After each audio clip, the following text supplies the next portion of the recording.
아멘. 여러분, 세상에 혼자 할 수 없는 두 가지가 있습니다. 뭐 여러 가지 있겠지만 가장 대표적인 것이 하나는 결혼입니다. 결혼 혼자 할 수 없습니다. 그리고 두 번째는 교회 공동체입니다. 예전에요, 어른들, 우리 조한나 권사님 지나시면서 예수 믿으시고 기독교 텔레비전 방송국들이 막 생겨난 적이 있었습니다. 그때 어른들은 이렇게 말씀하셨어요. 오, 이제 텔레비전 앞에서 예배드릴 수 있겠구나. 이렇게 말씀하신 적이 있습니다. 여러분, 지금 우리 세대는 인터넷이 발달되니까요. 이제 우리 온라인으로 예배드릴 수 있겠구나라고 이야기들 합니다. 그런데 여러분, 우리가 경험했죠. 팬데믹을 지나가면서 온라인 예배가 모이지 못하는 것을 대체할 수 있었습니다. 그런데요, 하지만 하나님께 온전한 예배를 내가 올려드릴 수 없구나라는 것들을 경험하게 되어집니다.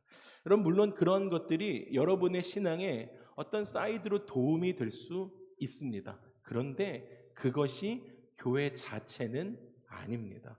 혼자서는 절대로 교회를 이룰 수가 없습니다.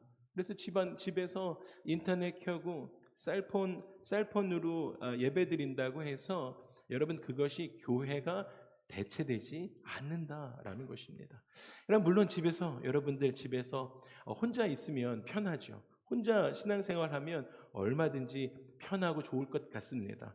그런데 둘이 모이면 불편해지기 시작하는 것도 우리가 압니다. 그러다 보니 세상의 관점에서 보면 여럿이 함께 모여서 이루어진 교회를 보면서 불편해합니다. 어떻게 저렇게 함께 모여 있어? 그냥 일반적으로 취미 생활하는 사람들끼리 모여서 할 때는 그 사람의 아픔이나 그 사람의 백그라운드가 필요가 없어요. 내가 알아줄 필요도 없고 그에게 위로해 달라고 할 필요도 없습니다. 그저 피클볼 치고, 그저 러닝하고, 그저 탁구, 핑퐁하고, 그냥 취미가 같은 걸로 만났다 헤어지면 그만입니다. 그것이 세상의 커뮤니티입니다.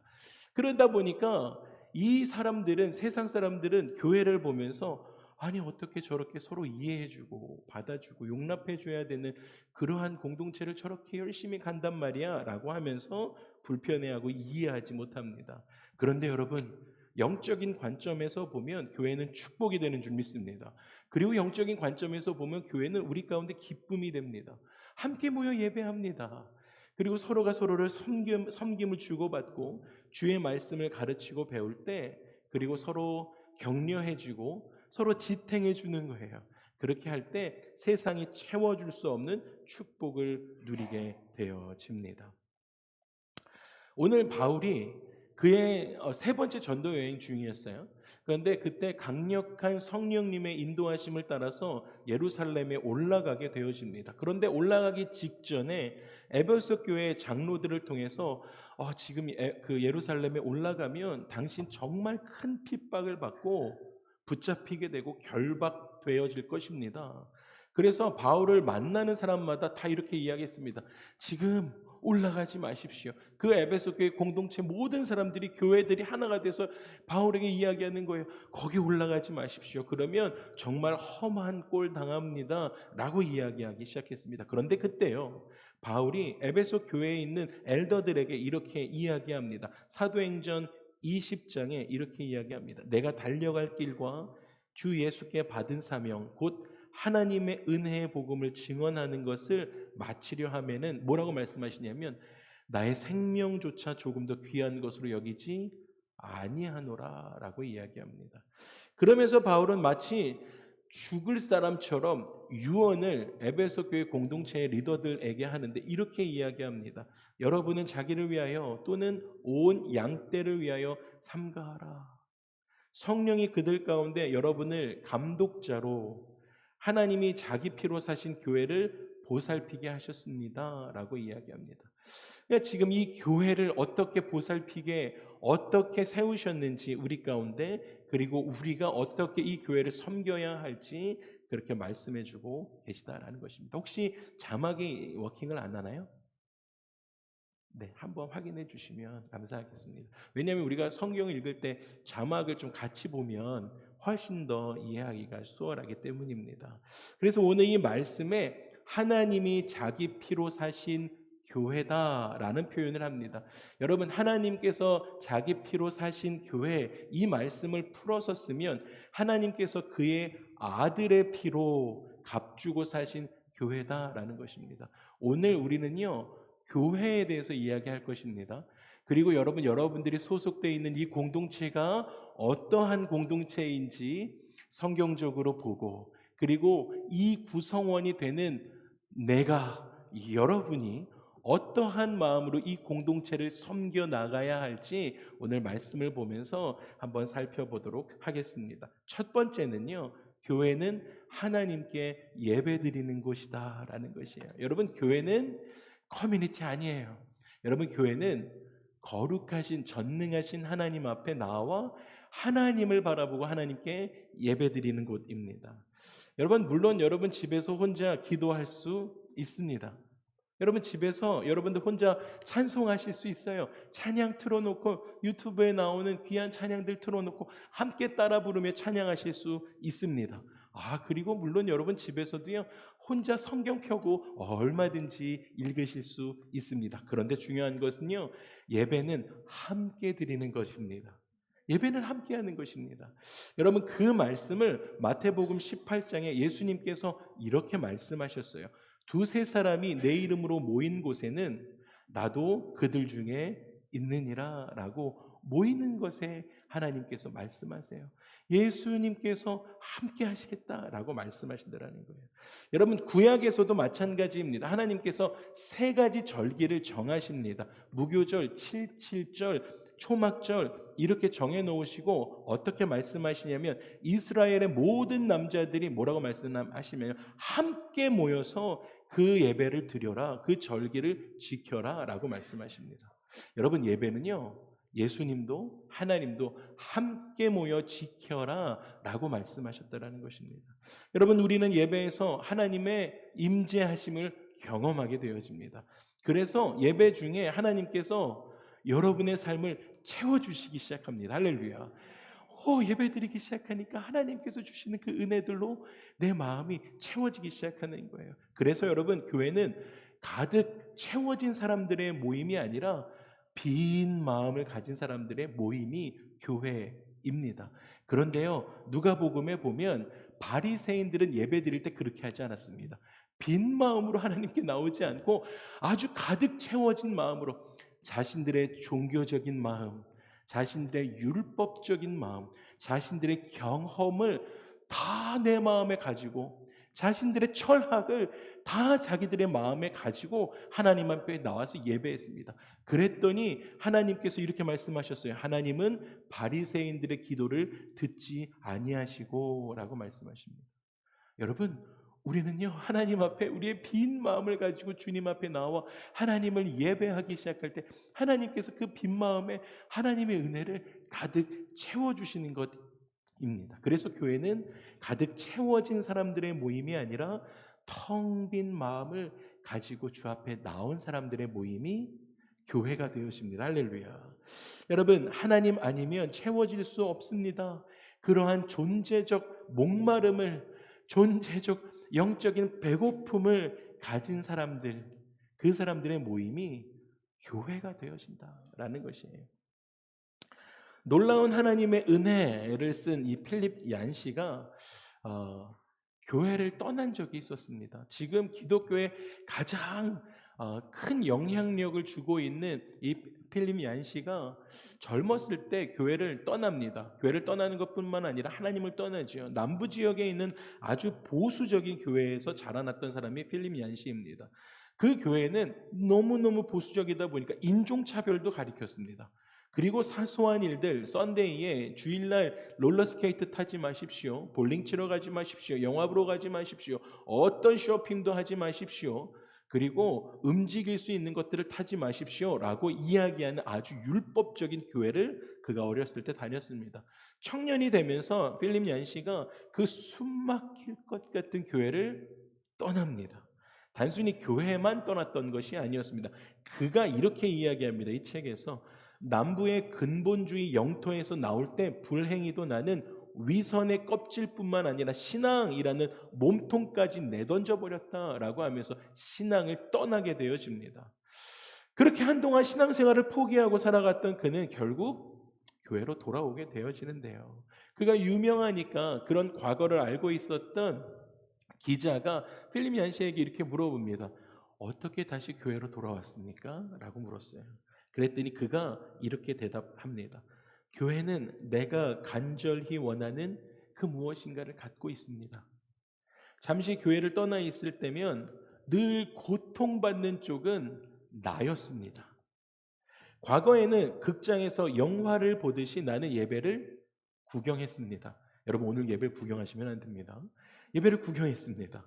이제 지금은 회중들과 함께 내 자신이 하나님께 예배를 올려드리기 시작했습니다. 우리는 오늘 내가 예배에서 무엇을 얻었는가를 질문하면서 교회 문 밖을 나서서는 안 됩니다. 그보다는 나의 예배로 오늘 하나님께서 기뻐하셨는가? 내가 드린 예배를 통해서 하나님께서 기뻐 받으셨는가? 이것을 물어야 한다라는 것입니다. 그리고 이렇게 마지막에 이렇게 이야기해요. 이제 나는 예배에 오면 위를 바라봅니다. 이 강대상 너머에 있는 하나님을 향해 나의 시선을 고정시키고 그리고 하나님 앞에 온전히 예배를 드립니다. 교회는 무엇보다 하나님을 예배하기 위해 존재합니다. 라고 간증했다라는 것입니다. 여러분 오늘 우리가 이 예배 가운데 왔을 때는요. 여러분 어디 한번 나를 감동시켜 봐라. 어디 한번 내가 은혜를 받아봐야지. 그래야 그 은혜 가지고 한 달 살 수 있을 것 아니야? 이 스탠스로 예배를 드리면 안 된다라는 거예요. 여러분 예배는요. 교회와 예배의 목적이 무엇이라고요? 아멘. 하나님을 예배하는 것입니다. 그렇다면 여러분은요. 여러분의 마음을 가다듬고 전능하신 하나님 앞에 우리의 모든 걸 부복하며 하나님께 예배를 올려드려야 한다라는 사실입니다. 할렐루야. 여러분 그것이 교회, 그것이 예배의 목적입니다. 여러분 우리는 지난 3주간 부활절 예배도 했습니다. 그리고 야외 예배도 드렸습니다. 그렇게 하면서 우리 공동체는 큰 이벤트를 지나왔습니다. 그리고 정말 많은 간증들을 해주셨습니다. 목사님 정말로 부활절 이 연합 예배가 정말 천국의 예배처럼 정말 기뻤습니다. 정말 부활하신 예수님을 묵상할 수 있는 귀한 시간이었습니다. 행복했습니다. 라고 고백해 주시기도 하셨고 그리고 야외 예배에서도 정말 재미있었습니다. 정말 게임도 너무 좋았고 음식도 너무 훌륭했습니다. 라는 이야기들을 피드백을 많이 주셨습니다. 물론 저도 그랬습니다. 그런데 그 예배들을 놓고 제가 하나님 앞에 묻는 시간을 가졌습니다. 하나님, 부활절에 정말 많은 침례자들이 있었습니다. 하나님 그들이 번어게인 했습니다. 하나님 부활절 그 피스트를 통해서 하나님 그렇게 우리가 하나님을 예배했고 하나님이 지으신 그 자연에서 정말 많은 성도들이 함께 예배를 드렸습니다. 하나님 기뻐 받으셨죠? 하나님 그 예배 기뻐 받으셨죠? 라고 묻는 시간이 있었다라는 것입니다. 여러분 중요한 것은요. 교회는 이벤트 회사가 아니다라는 거예요. 여러분 교회는 콘서트나 이벤트를 하기 위한 곳이 아닙니다. 하나님을 예배하기 위해 존재하는 곳이 교회입니다. 그래서 우리는 이벤트나 행사가 있을 때마다 제가 꼭 기도 제목 드리는 것이 그 부흥회 가운데 이벤트가 되지 않고요. 그 부흥회가 기름 부으심이 있는 할렐루야. 하나님을 예배하는 예배 되게 해달라고 그래서 기도 제목을 드리는 것입니다. 여러분 두 번째, 교회는 하나님의 은혜를 경험하는 곳입니다. 가장 먼저는요, 우리가 하나님께 텅 빈 마음으로 하나님을 월십하는 거예요. 프레이즈하는 것이죠. 그리고 나면 그 교회의 기능은 하나님으로부터 우리가 은혜를 경험하는 곳이 되어진다라는 것이죠. 저는 새벽 예배마다 매일 아침마다 성도님들 가운데 기도하러 오신 성도님들 가운데 드리는 축복의 말씀이 있습니다. 여러분의 삶에 은혜와 평강이 가정과 삶에 가득 넘치시기를 축복합니다 라고 인사하고 매일매일 시작합니다. 그런데 그 이야기를 그 인사를 주로 자주 사용했던 사람이 바울입니다. 로마서 1장 7절에 보면 이렇게 이야기합니다. 로마에서 하나님의 사랑하심을 받고 성도로 부르심을 받은 모든 자에게, 성도들에게 하는 인사예요. 하나님 우리 아버지와 주 예수 그리스도로부터 은혜와 평강이 있기를 원하노라 라는 축복의 이야기입니다. 여러분, 교회는 그 은혜와 평강을 경험하는 곳입니다. 할렐루야. 여러분, 교회 오면 하나님의 은혜를 경험하는 것, 교회 오면 하나님께서 주시는 그 평강을 경험하는 것입니다. 제가 말씀드렸죠. 평강은 무엇이라고요? 네, 폭풍 가운데도 팔베개하고 잘 수 있는 것이 세상이 줄 수 없는 평강입니다. 그 평강을 교회 올 때마다 누리는 것입니다. 그런데 중요한 것은 이 은혜를 체험하는데, 이 은혜와 함께 친구 단어가 무엇이냐면 겸손입니다. 겸손. 그냥 무턱대고 교회 온다고 다 은혜 받는 것 아니에요. 그 은혜와 함께 내 안에 겸손이 있어야 됩니다. 겸손한 사람만이 은혜를 받을 수 있기 때문입니다. 여러분, 교만한 사람은요, 자기에게 은혜가 필요 없다고 생각해요. 나는 은혜 필요 없어 라고 생각하는 사람들이 교만한 사람들입니다. 그러다 보니까 은혜를 받아보지 못한 사람은 은혜를 베풀 수도 없습니다. 교만하다 보니까요, 은혜가 필요 없어요. 그리고 그 은혜를 자기가 경험해 보지 못하니까 교만한 사람은요, 이웃들에게 그 은혜를 넉넉하게 나눠주지 못한다라는 것입니다. 그런 사람이 교만한 사람입니다. 그렇기 때문에 겸손한 사람만이 은혜를 받을 수 있어요. 그리고 겸손한 사람만이 우리 이웃들 가운데 그 은혜를 나눌 수가 있습니다. 여러분, 또한 은혜는 상대를 받아들이는 행위입니다. 그래서 우리가 사랑합니다, 축복합니다, 허그해주고, 그리고 그 사람의 연약함도 받아주는 공동체가 우리 주사랑 공동체인데, 여러분, 왜 은혜를 받은 사람들은 상대를 잘 받아줄 수 있을까 하는 것입니다. 왜 그러냐면 하나님이 우리 가운데 어떻게 하셨습니까? 네, 죄인이었던 우리를 하나님께서 받아주셨습니다. 그것을 은혜라고 하는 것이죠. 그래서 누가복음 7장에 보면 그 은혜를, 죄인이었던 사람을 받아주셨던 예수님의 이야기가 나옵니다. 예수님께서 누가복음 7장에 바리새인 시몬의 집에 식사 초대를 받아서 가게 되어집니다. 그런데 식사하는 도중에 그 동네에서 아마도 최근에 큰 죄를 범했던 한 자매님이 눈물로 예수님의 발을 적시고, 그리고 자기의 머리털로 그 예수님의 발을 닦은 후에 그 발에 입 맞추고 향유를 붓습니다. 여러분, 이 행위가 무엇입니까? 예수님이 식사하고 있는 그 자리에 와서 예수님께, 예수님, 내 죄에 어려움들이 이렇게 있습니다 하면서 예수님께 자수하는 행위예요. 자백하는 행위입니다. 예수님께 내 죄를 용서해 주십시오. 여러분, 자백하고 자수하는 게 쉬운 일입니까? 내가 가지고 있는 죄가 이렇게 있는데 그 죄를 그렇게 고하고 자수하는 게 쉬운 일 아니거든요. 근데 이 여인이 그 많은 사람들 앞에서 자기의 죄를 고백하기 위해 예수님 앞에 그 행위를 했습니다. 그런데 그때 그 집주인 시몬이 마음으로 이렇게 생각합니다. 허허, 만약에 예수라는 사람이 진짜 만일 선지자였다라고 한다면 지금 자기를 만지고 있는 이 여자가 얼마나 더러운 여잔지, 얼마나 큰 죄인인지 알았을 텐데 하면서 속으로 혀를 차고 있었습니다. 그런데 예수님은 그렇게 생각하고 있는 것도 다 알고 계셨어요. 그리고 이렇게 말씀하셨습니다. 집주인 시몬에게, 너는 나에게 발 씻을 물도 주지 않았지만, 이게 발 씻을 물도 주지 않았지만 이건 존중이거든요, 손님에 대한. 근데 그런 것도 없었지만 그녀는 눈물로 내 발을 씻고 머리털로 닦았다라고 이야기하십니다. 그리고 또 예수님이 그렇게 시몬에게 얘기하세요. 너는 나에게 입 맞추지도 않았지만, 사랑이 없는 거예요. 릴레이션십이 없는 것입니다. 입 맞추지도 않았지만 그녀는 내가 온 후로 내 발에 입 맞추기를 그치지 않았으며, 너는 내 머리에 기름 붓지도 않았지만 그녀는 내 발에 향유를 부었다. 모든 걸 다 헌신했다. 그녀는 이렇게 이야기하십니다. 근데 그녀는 죄인이었어요. 그래서 예수님께서 이렇게 말씀을 이어가십니다. 이러므로 내가 너에게, 그 집주인에게 말하는 거예요. 그녀의 많은 죄가 사하여 줬도다. 이는 그녀의 사랑함이 많음이라. 사함을 받은 일이 적은 자는 적게 사랑하느니라 라고 말씀하십니다. 여러분, 사함을 예수 그리스도께로부터 사함을 받고 예수 그리스도께 용납을 받아본 사람들만이 넉넉하게 사랑할 수 있어요. 그런데 교만한 사람들은 그것 하지 못하기 때문에 이웃 사랑 실천할 수가 없습니다. 여러분, 만약에요, 지금 그 당시로 한번 생각해 보면 예수님께서 그 여인을 받아들이시는 그 불편한 상황을, 죄인을 받아들이시는 그 불편한 그 집의 상황으로 여러분 돌아가 보시는 거예요.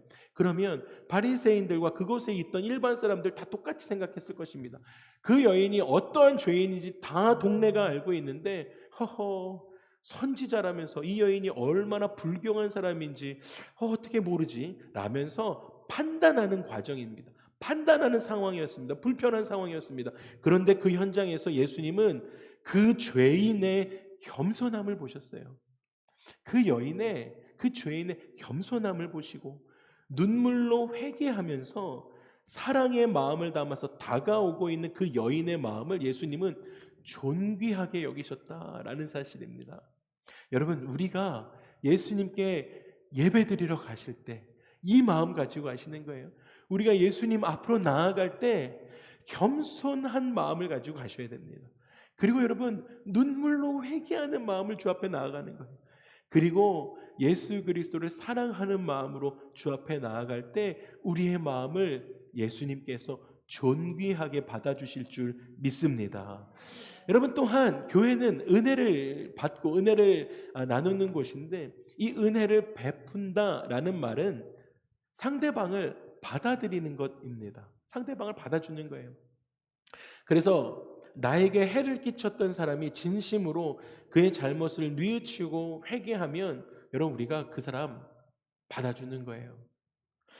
은혜는 나와 다른 사람들을 받아들이는 것입니다. 그리고 은혜는 오직 예수님을 믿는 믿음으로 충분해지는 것이 은혜입니다. 그리고 서로가 다르다라는 것을 인정해 주는 것입니다. 여러분, 꼭 기억하십시오. 교회는 같은 사람들이 모인 곳이 아니고 다른 사람들이 모인 곳이 교회입니다. 그렇기 때문에 교회는 상대방을 만나서 그 상대를 나와 같은 사람으로 만들려고 애쓰는 곳이 교회가 아니에요.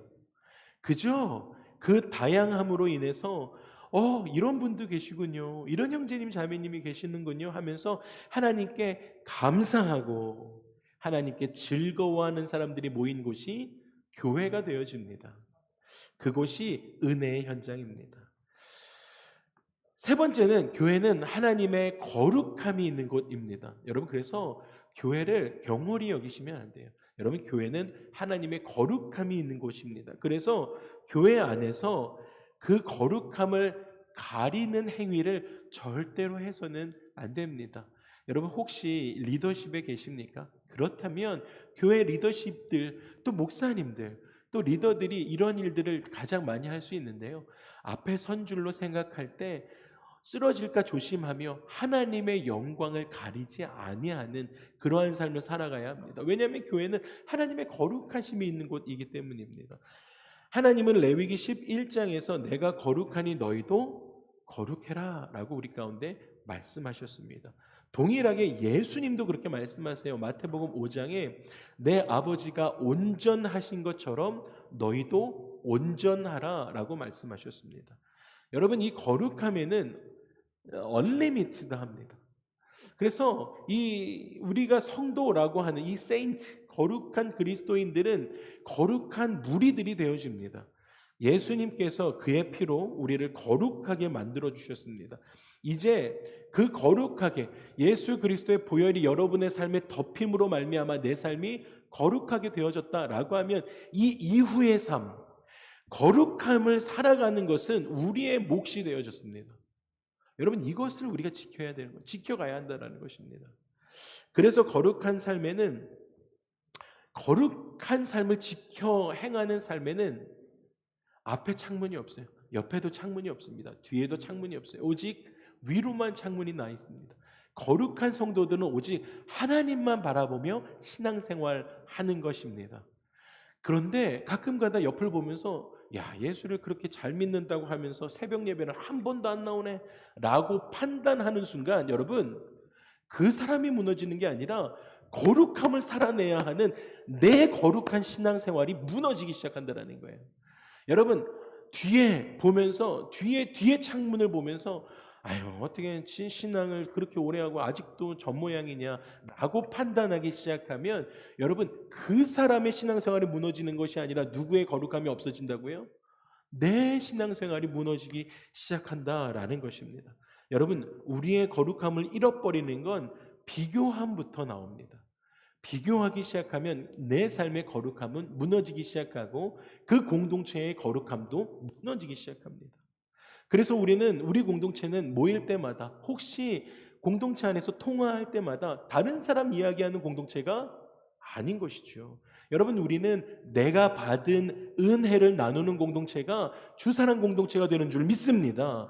여러분, 다른 사람 비교하는 것 아니에요. 하나님만 바라보는 거예요. 옆에 창문 없어요. 앞뒤에 창문도 없다니까요. 거룩한 삶을 살아가는 신앙인들의 삶에는요, 창문은 오직 하나님만 바라보고 신앙생활해야 한다라는 것입니다. 그럴 때 개인과 공동체가 거룩하게 되기 때문입니다. 할렐루야.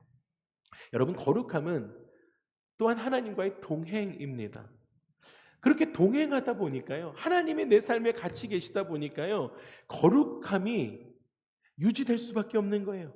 거룩함이 있는 곳에는 거짓이나 속임이나 그러한 정직하지 않은 것들이 존재할 수가 없습니다. 하나님이 함께 하시니까요. 그래서 교회는 세상과 하나님 앞에 늘 정직해야 합니다. 교회가 그 어느 것보다 하나님 앞에, 그리고 세상의 룰 안에서도 정직해야 합니다. 그렇지 않으면 교회의 거룩함이 무너지기 때문입니다. 마지막 넷째는 교회는 서로 섬기는 곳입니다. 여러분, 서로 섬기는 곳이에요. 바울은 갈라디아 교회 성도들에게 갈라디아서 6장에서 이렇게 이야기합니다. 너희가 짐을 서로 지라. 공동체 안에 있으면 짐을 서로 나눠주는 거예요. 그래서 그리스도의 법을 성취하라. 그렇게 신앙생활 하십시오라고 서로가 서로의 짐을 나눠지라라고 부탁했습니다. 함께 모여 있는 곳에는 어쩔 수 없이 서로 짐을 짊어져야 하는 일들이 있기 마련입니다.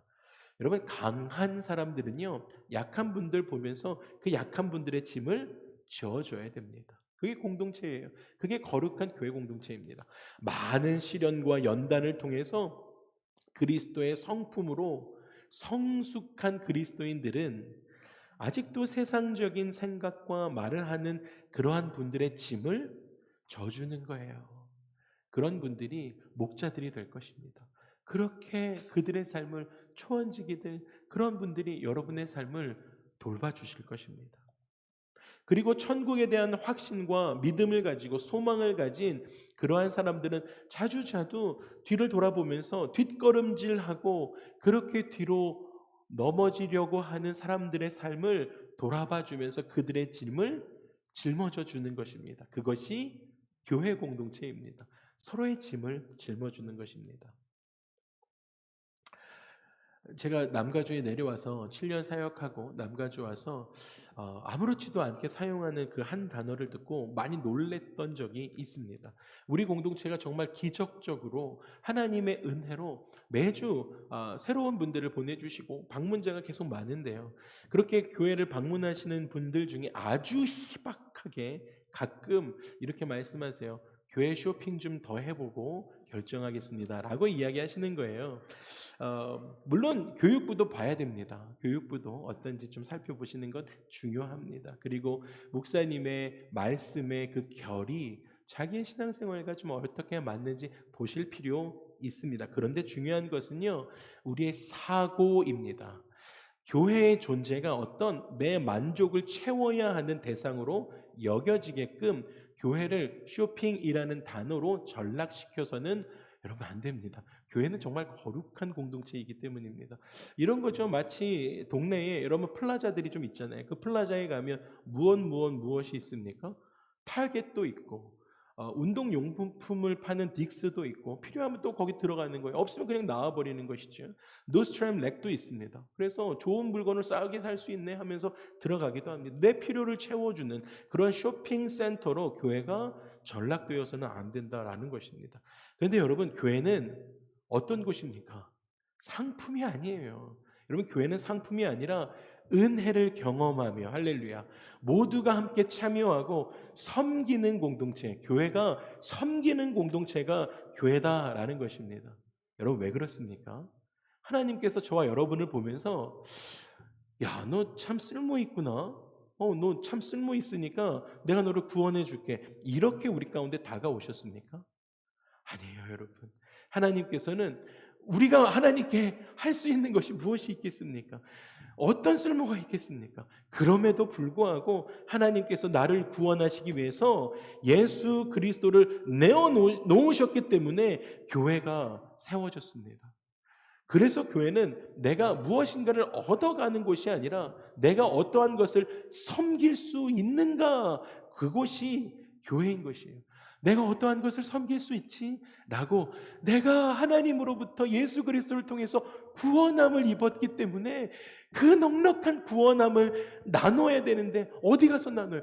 교회 공동체 안에서 나누는 거에서 내가 어떤 것을 섬길 수 있지? 라고 생각하는 사람들의 모임이 뭐라고요? 교회라는 것입니다.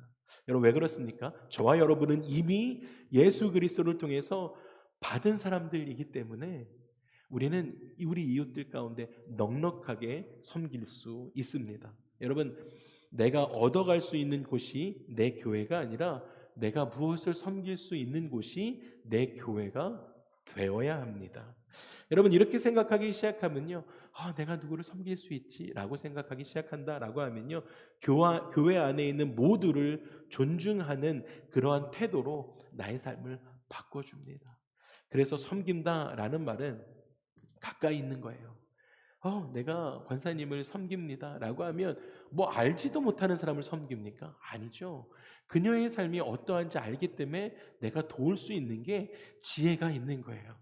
그래서 멀리 있는 사람들이 각자 흩어져 있다가 그냥 그저 한 시간 한 공간에 모여서 예배하는 지금 이 상황이 교회가 아니고요, 그의 삶이 어떠한 삶을 살고 있는지 제가 섬겨드리겠습니다, 권사님, 내가 섬겨드리겠습니다, 집사님 라고 이야기하는 사람들의 집합체가 교회가 되어진다라는 것입니다. 그래서 서로 가까이 있음의 불편을 감수하는 것뿐만 아니라 오히려 가까이 있는 것이 기뻐지고 감사하는 사람들의 모임이 교회다라는 것입니다. 여러분, 가까이 있다라는 말, 그가 나를 알고 나도 그를 아는 것, 그것이 가까이 있다라는 거예요. 여러분, 목장 모임 오늘 하실 텐데 목장 모임 어떠세요? 목장의 목자들이 여러분의 삶을 잘 알고 계십니까? 네, 물론이에요. 여러분들 개런티하건대 목자들은 매일 아침마다 여러분 이름 불러가며 기도합니다. 그것이 가까이 있는 거예요. 그것이 교회입니다. 말씀을 마무리하겠습니다. 여러분, 예수님은요, 이 세상에 교회를 세우시기 위해서 이 땅에 오셨거든요. 예수님이 죽으시고 부활하신 다음에 우리 가운데 유산으로 주신 것이 교회예요. 이 세상에 있는 예수 그리스도의 모든 교회들은, 여러분 오늘 말씀에 교회, 샌디에고에 있는 모든 교회들, 미국 교회나 한인 교회나 이민 교회들이요, 모든 그 교회 한 교회들은요, 하나님께서 뭐라고 말씀하시면 자기 피로 값주고 사신 교회다라고 말씀하십니다. 여러분, 우리 공동체가 그런 교회인 줄 믿습니다.